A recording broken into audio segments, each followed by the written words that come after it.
Fala pessoal, sejam todos muito bem-vindos a mais um vídeo aqui no canal, dessa vez para trazer um pós-jogo de Juazeirense 2 CSA também 2, um pós, muito pós, né? Normalmente eu trago os vídeos de pós-jogo logo após o confronto, dessa vez não pude gravar na noite de quinta-feira, estou trazendo esse conteúdo na manhã de sexta-feira para trazer uma avaliação sobre o que foi o jogo. Já vou abrindo aqui a tela com alguns números do confronto.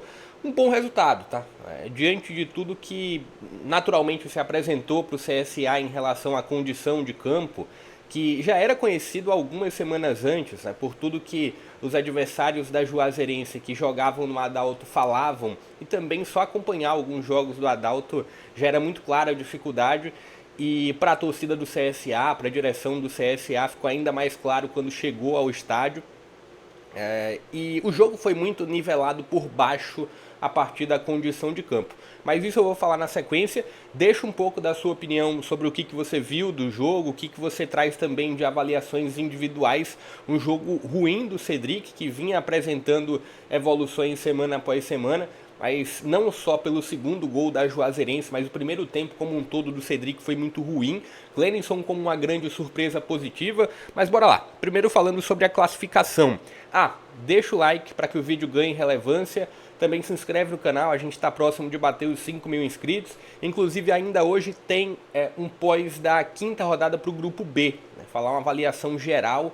Ontem, além do jogo da Juazeirense contra o CSA, muito prejudicado pelo gramado, teve o jogo do Sampaio Corrêa contra o Náutico, assim, um dos piores jogos que eu pude ver em 2025, por conta das duas equipes, mas também por conta do gramado no Castelão. Choveu muito no Maranhão nos últimos dias. Mas olhando para a classificação, CSA com 10 pontos é o líder do grupo B. Bahia não jogou nas duas últimas rodadas, está na segunda posição ainda. Tem Ceará com 7 pontos, o América de Natal com 7 também. Juazeirense, Náutico e Confiança ainda com chances de avançar. Confiança com a chance mais complicada, mas a Confiança tem um jogo a menos, então ainda tem uma chance de avançar.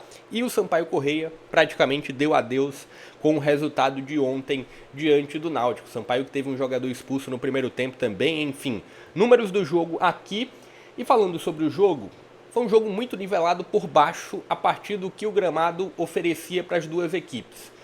Até no pré eu falava de um CSA tecnicamente acima, mas não sabia até que ponto o CSA poderia desempenhar o que a gente vinha acompanhando em outros jogos, justamente pela condição do campo e o próprio fator juazeirense. Sim, é uma equipe tecnicamente inferior, mas é uma equipe que deu trabalho ao Bahia, uma equipe que deu trabalho ao Náutico. Tudo bem, não é o Náutico brilhante em 2025, mas deu trabalho para o Náutico nos aflitos. Enfim, é uma Juazeirense que conseguiu ter alguns jogos pontuais na temporada, gerando dificuldade para os adversários. E se tinha um CSA com algumas peças e principalmente o nome do Cachoeira como a baixa, então se tinha um impacto inicial. Primeiro tempo e o segundo também eu vi um jogo de muito equilíbrio, equilibrado por baixo, mas um jogo de muito equilíbrio.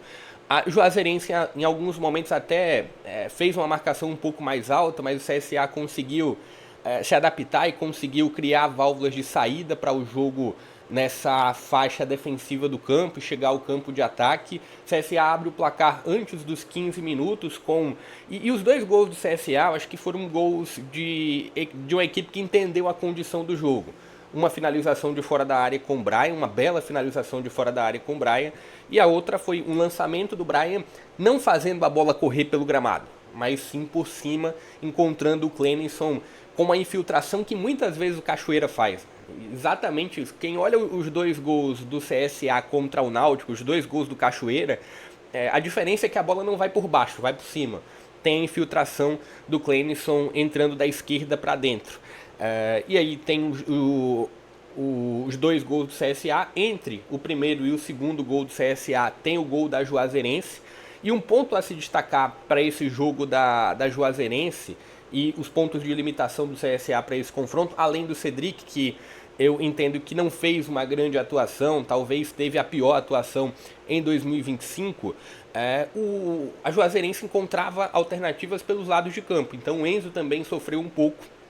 O primeiro gol da Juazeirense pelo lado do Enzo.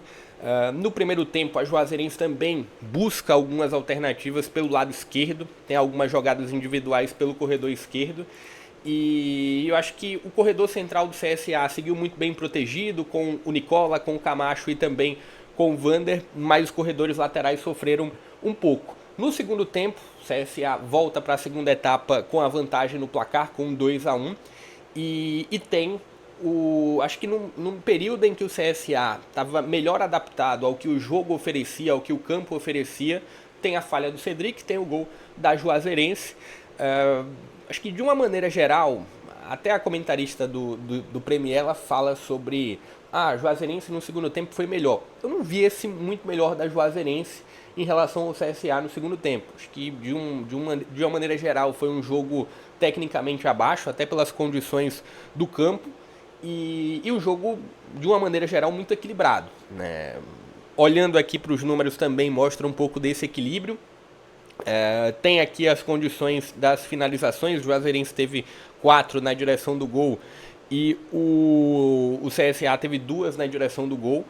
Mas o que eu quero destacar aqui, pelo lado do CSA, é o nome do Clenilson. Conseguiu corresponder muito bem. O Brian, diante do que o jogo ofereceu, também se saiu muito bem. Essa linha de 3 volantes não comprometeu. Acho que diante do que o jogo oferecia, eles se saíram bem. Thiago Marques fazendo o papel do centroavante, protegendo bem o espaço. Eu vi alguns comentários no sentido de se o Igor Bahia tivesse, seria melhor. Não sei também. Acho que Thiago Marques, talvez a intensidade do Thiago Marques me pareceu um pouco estranha ontem, mas de uma forma geral ele conseguiu desempenhar bem. Tem um ponto de informação aqui da assessoria do CSA, momentos antes da bola rolar para esse confronto. Deixa eu até voltar aqui a imagem para falar sobre o que foi divulgado pelo CSA momentos antes do jogo. Voltando aqui, tem via assessoria do CSA, 4 jogadores além do lateral Roberto e do atacante Igor Bahia não estão à disposição do técnico Igor Magalhães. Seguem as informações sobre as ausências: Jefferson, lesão muscular grau 2 na coxa esquerda; Guilherme Cachoeira, lesão muscular de grau 1 na coxa esquerda; teve o Silas também com um deslocamento na clavícula, e o Álvaro, que foi liberado para resolver assuntos pessoais. Essa foi a informação da assessoria do CSA, que depois falou sobre o retorno. Elenco embarca daqui a pouco, isso foi às 8 da manhã, então isso já é uma informação dessa sexta-feira. Elenco embarca daqui a pouco para Recife, e chegada prevista para as 11 horas, almoço na capital pernambucana, e depois segue de ônibus até Maceió. Na chegada, o grupo que viajou fará um trabalho físico na academia. No sábado é descanso, mas os treinos voltam no domingo pela manhã. Então tá aqui a informação do próprio CSA. CSA que tem um confronto no dia 13, vou até colocar para vocês, isso também é informação dessa sexta-feira, deixa eu dar uma atualizada, é informação dessa sexta-feira, e fala sobre os valores para o arquibancada, né? Acho que isso daqui também já deve estar na rede social do CSA. Arquibancada baixa 25,50, arquibancada alta 40 e 80 e cadeiras 150 e 300. Então tá aqui os valores para o jogo contra a Tunaluso pela Copa do Brasil. Deixa um pouco do que você viu do confronto, qual foi a sua avaliação sobre essa partida aqui nos comentários. Deixa o like também, se inscreve no canal e compartilha o link para mais conteúdos como esse. Vou ficando por aqui, até a próxima.